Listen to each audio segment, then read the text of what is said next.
Hoere mai orana whaahua tātou i tō tātou wharere whaahu ai te menei. Te me tō tātou wharere ai te pepeiti unei i puna awia nei. Te ie promu e tomo mai e tātou haritia mai te whare tōra hei. Carrefour. Tātou e tātou. I unei, te tupu nei te ie whaite te ana te mowhia hoipare mai. Mai ta tātou i te mera e shui ta tātou hoa. Me te peu e teimei tō tātou. Nen he tātou hahare me unei, te unei toa Timau Firmin. Timau Firmin hara tō mai whaite te tāna mo hepa nanao. E shui tarao, ni e shui hanei tewi. Nen hei o tō e papa ma e te imei te tei taua horoa nama mama. No te mea oi te tātou whatataroa toroa o te mo mama. Te iei whaanhor ai te puna i te mei unei te ie whareri mai i unei puna awia nei.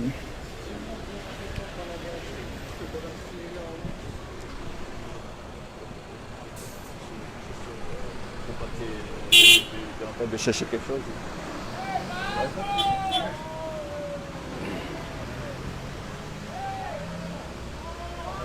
Yorana, chef. Yorana. Alors, tu es là aussi aujourd'hui, tu cherches quelque chose à offrir à maman ou... Oui, c'est ça. Ouais, et puis un peu aussi pour la culture, quoi. C'est vraiment magnifique ce qu'il y a, quoi. D'accord. Vraiment, c'est beau, quoi. Je vois que tu as des tatouages aussi, c'est toi? Oui. Tu aimes la culture? Ah, carrément, la culture polynésienne, je vis presque pour ça, quoi. Okay. Je suis tatoueur de profession et donc vraiment la culture c'est important, quoi. Et surtout la culture polynésienne qui est si riche et bah, t'as qu'à voir, quoi, la diversité entre les motifs. Un attachement sur cette culture? Ouais, particulièrement. Puis je suis polynésien aussi, quoi. Maquisien? Mateiti. D'accord. Tu peux me rappeler ton nom? Maui. Maui le Aito. Voilà, je vous rappelle, chers internautes. Merci. Nous sommes à Punavia. Vous pouvez nous joindre ici, à Punavia. Comme je vous rappelais, il y a Timau Firmin aussi ici. Voilà. On va aller voir d'autres... Pardon, chef, merci. Hein? Pardon. Hey, ok.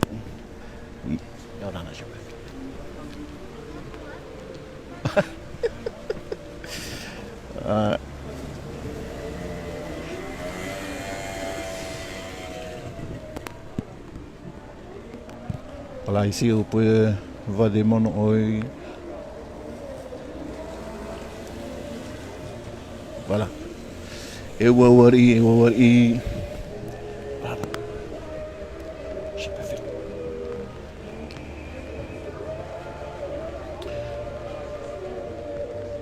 Ici des tableaux de sable. Comme vous pouvez voir sur nos images. Très jolies. Des petits cadeaux pour maman.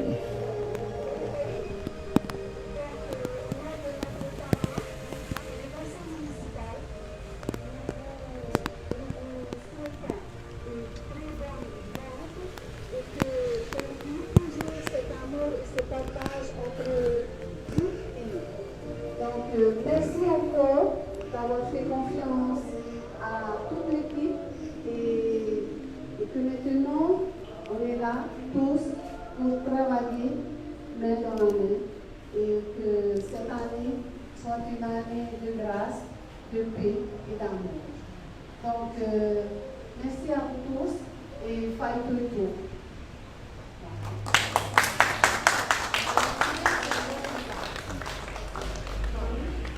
Voilà, te une tātou I roto nei, I te whareri mai, a te mo mama I unei puna awia nei.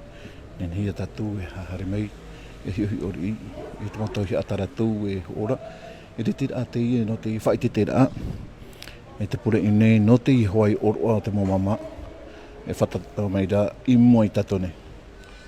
Voilà.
Amen. Donc, bonne journée à vous tous.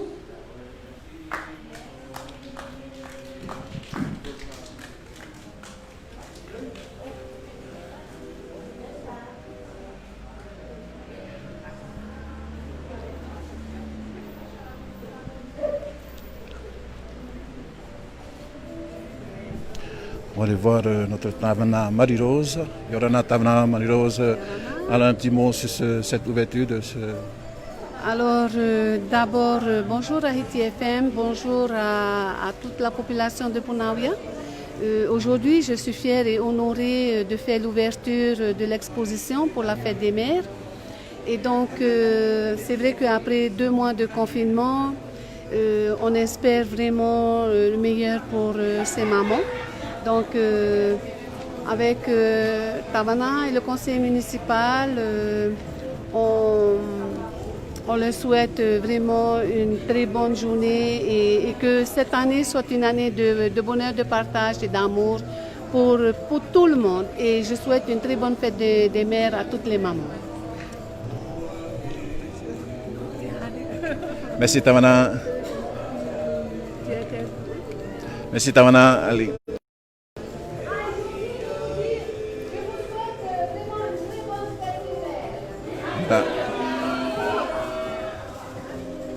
Nous venons d'entendre notre Tavana Marie-Rose. Voilà.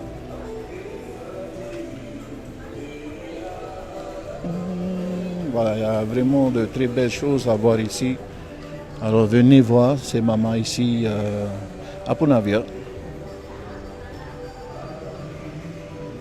Pas loin du grand magasin Carrefour. Voilà, auto papa ma. Hayo mai te motohi a whainene hia mai e te mo mama. Harmei e ia toa te motohi a no te kupu atu no ta auto moho here anei. Ta auto mo mama anei. Te vere atu motohi a nen heroa ta auto nen he. E harmei e te iu nei.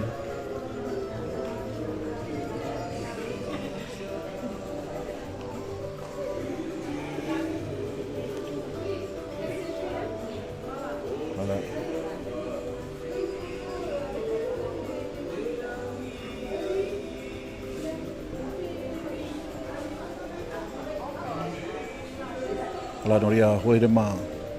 No atua pa i e te tapatapara te ua i unei Punawia nei. Moha mai te tiri anon ia mai terei. Ne hera tātou e hare mai. I unei e wharerei to tātou mo mama. Mai ta tātou i te mai rā ine isu i to tātou mo hoa. Te ire.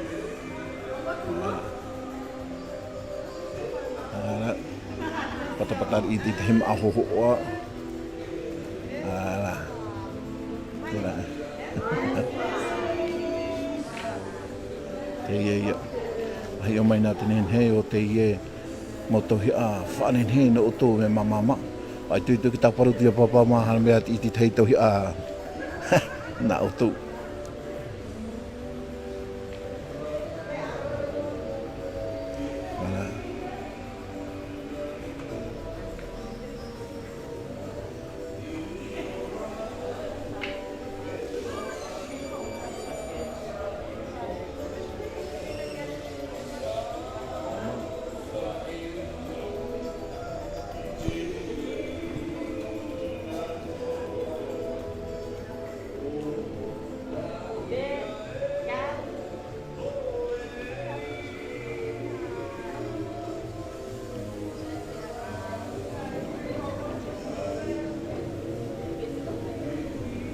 Tra te vea tuara te mau ahu. No tō mama tēnu atu, no tō atu motumaine. Te vera te ia motohi a hen hero e whainene hia mai e te ie mo mama.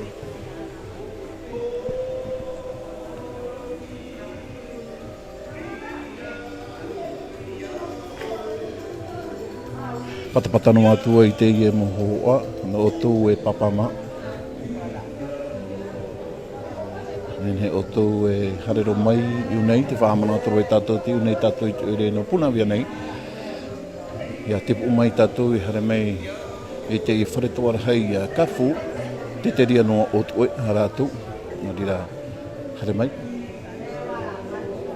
Mai i tō tātou a mau mama.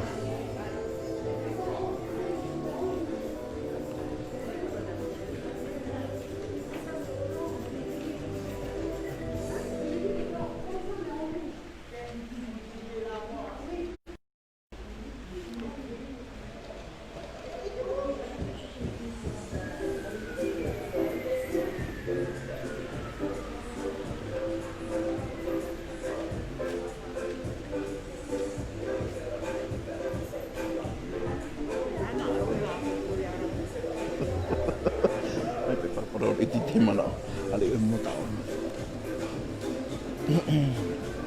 Tra wharere tātou i te tei mama i roto i te ie wahi nei ratou e ohipa nei roto i te hepa rima i.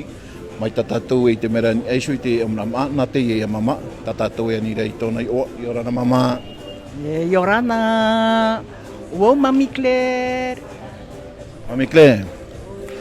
Te whatatama i ra tō o tō oroa. E no rira watupu te iriti a whaite te rana o tō. E no te oroa mama hare merei moe tātou. E hati te tāparu rana o i tō tātou mo papa. Te papa o poro ua e i o mei te. Tō mātou te e mea tāpati. O anu tō mau mama. O te hoai o e hata pahanora a. Pahanora a mei te hoai a. Wa nei nera ta o tō motohi a. Ia e papa mahare mei ai te e tahi anen he horo atu na auto. Wai nei nei tu mau mea atoa. Hare no mai no te o. Hoa no tu mau mama. Te rira ia. Te ti ei nei e te mtāne hare me hare mehi o e rawek te ano tu mau mama. Pera mama e tau te hare mehi o. E paroi o e te mo mama ere no tō mea toro i te te me. Ia no tu papa toro i te mahana. Te e tapati hare mei nei. No te mau mama toroa, nā papa mai hare mei i tahi a. O ia nei, promoro te rira. Promoro tau e praura. No te mea hi onu o. E te papa e rawera. Tēne nā o te mama hina aru o te rā, nā hoa te papa e ho e ti eiri. Te a o piri rome e te oro o te mo mama, nā whea ia. Te ria ia. Maruru mama, te mo mana. Maruru to e iau ea. Iau e hiti FM, to e hara me wharere iau. Wharere tau e matahiti me ene e ea. E te tō, maruru, wala. Maruru mai te mana o. O te mama. E te eture o te papama. E te imai te tei mo tohi a. Hare mai e hoho o te tei mo tohi a. Nama mama no te i oroa no te mo mama e whatatamaira e moi tatone.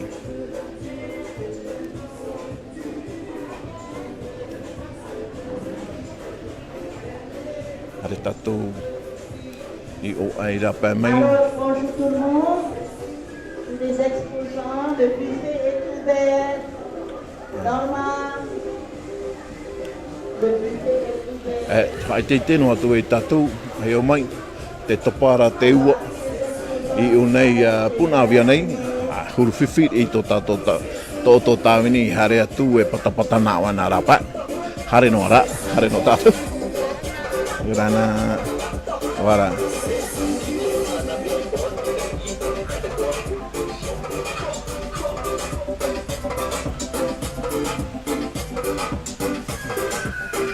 Te ie te unei e rapa atu. I te ie whare rema i ato mo mama. Whanhoa to me rātou te tei hoho ora. I unei I rapane.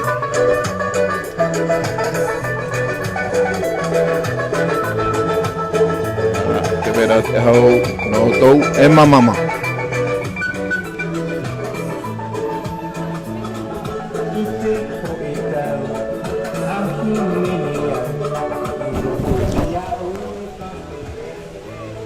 E ua.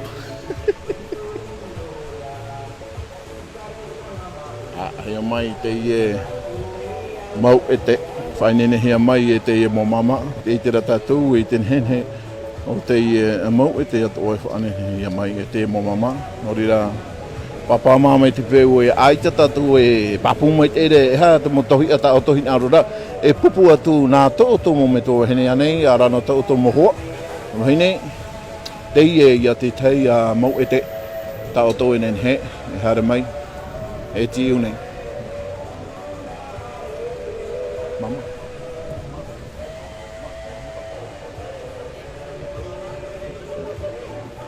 Hare tato i o e mua, te wea tuara te ie para, i o nei, ana.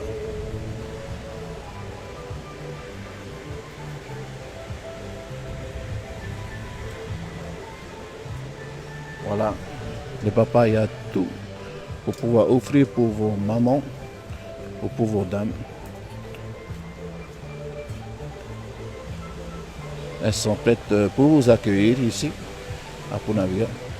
Voilà.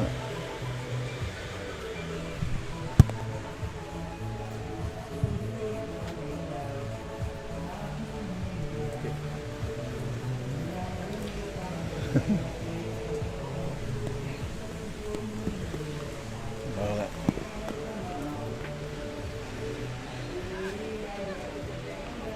Me whiwhira no tō tāwini e tāwiri e tūti te moho o trara.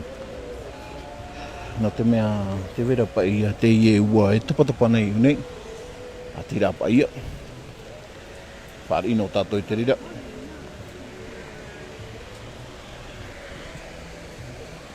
Trai aho ere ma. I unei au e wasua tui tātou. In e shui te ie moho hoa. Tā tātou e te maira.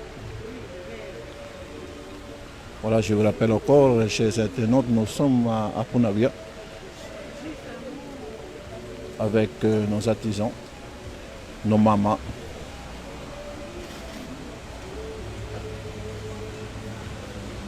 Pas loin du magasin Carrefour Punavia. Allez, je vous souhaite très bonne journée sur Hit FM.